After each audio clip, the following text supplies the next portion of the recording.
suwuň peýdasy.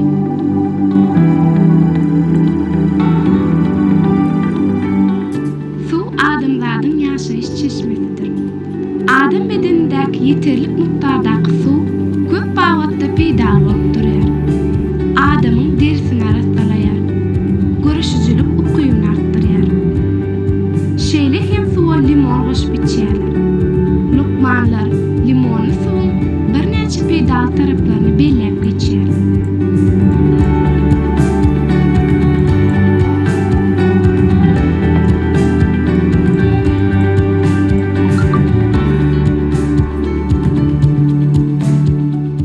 Limonly suw adamyň görüşüjülük ukybyny artdyrýar. Limonyň düzümine adamyň görüşüjülük ukybyny epesli berkitmäge mümkinçilik berýän C vitamini bar. Bu bolsa myşalaryň hemişe işçen ýagdaýda bolmagyny üçin etýär.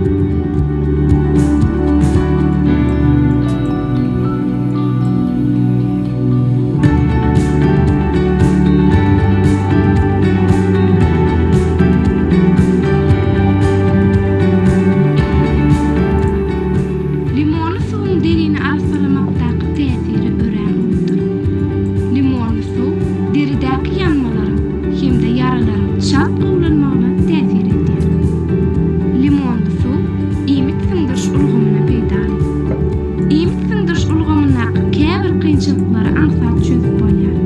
Artykmaç iýmitlenilende ýarym limonyň suwuny bir bolgur suwa garyp içmek maslahat berilýär.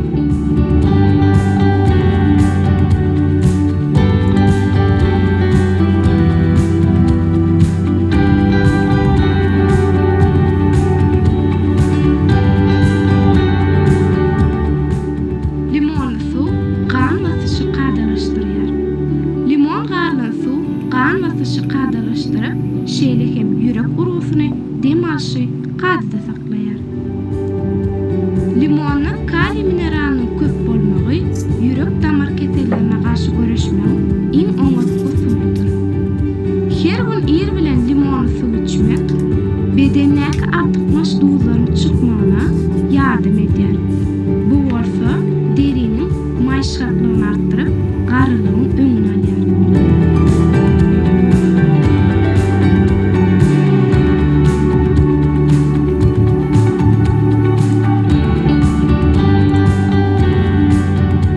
Limonly suwuň peýdasy.